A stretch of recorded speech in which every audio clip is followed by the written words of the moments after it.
Day 1, May 26th. Delivery and disappointment. The day started with the promise of Tesla ownership. One of my pastors was gracious to play the role of Uber driver and escorted us to the St. Louis Service Center. We had to stop for donuts and show our appreciation to the crew who did the make-ready on Middie and get her shining for her big day. I learned that from the Tony on the Model 3 Owners Club. Once at the service center, we were warmly greeted and taken to Middie.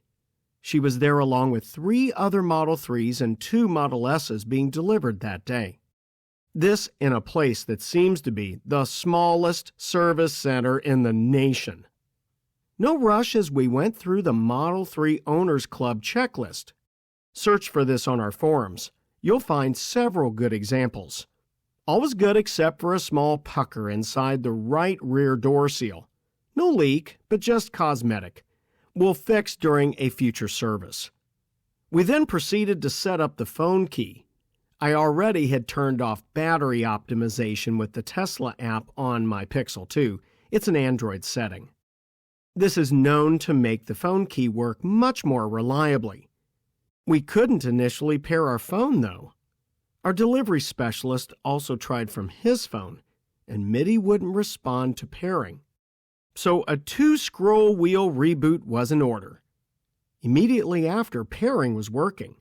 Then we set up media, and the first song played, a Christian worship song I wrote from my Praises on the Altar Volume 2 album entitled Waiting on You. Seemed so right. After that, our delivery specialist pulled the car out to the front of the building for our picture. There was a Model S in the single part of the delivery area that had the appropriate Tesla background, and I was glad to have the front of the building with the Tesla sign there as opposed to cement blocks and conduit.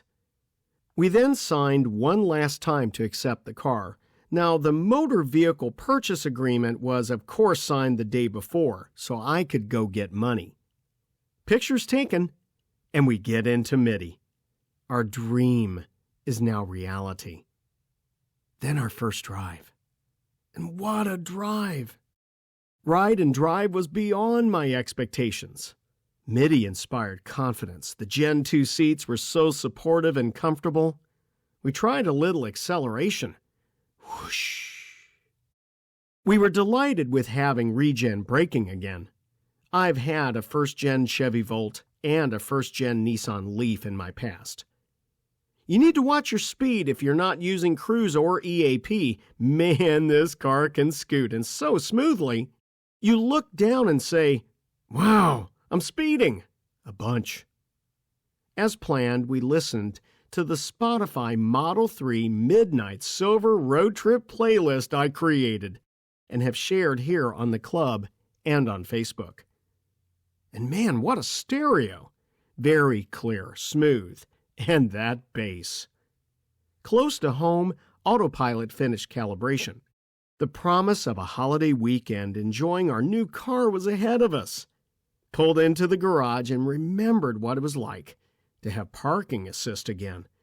The Volt had this, but not with the graphics and distance measurements. Nice.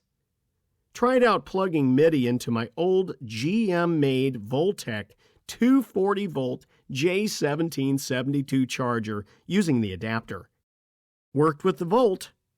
Worked with the Leaf. Works with Middie. 15 amps is about all it can do, but that works for nightly charging. I drive 80 miles a day. Then, I prepared to get the center console protection from RPM Tesla installed and screen protection from Abstract Ocean. Suddenly, although I had checked with the service center that the latest software was installed, I got a notification from the Tesla app. Update available. This was probably my first mistake. I manually started the update while charging. All went well until 12:45 p.m.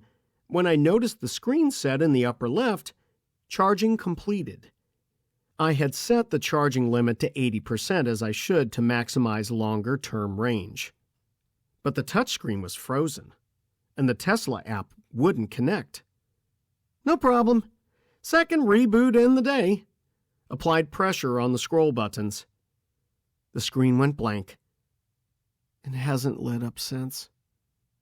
Called Tesla for support. Their support folks are very empathetic and great to talk to. Just be nice, folks. Remember, they're there to help, and they help best when you're not upset.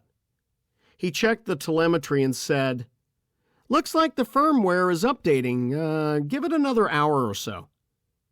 So we did. Actually waited 3 with attempted reboots thrown in for good measure. Another call. This time a different support person said, "Let me involve our engineers." After several minutes, she returned with, "They said this is a rare situation. Looks like update and firmware updates completed successfully. They suggest pressing the scroll buttons for 1 minute, then pause 1 minute, then repeat until the car wakes up." After 5 rounds of this, also including holding down the brake, not necessary by the way, but you try anything to get a second drive in your new car, support escalated to the diagnostics team.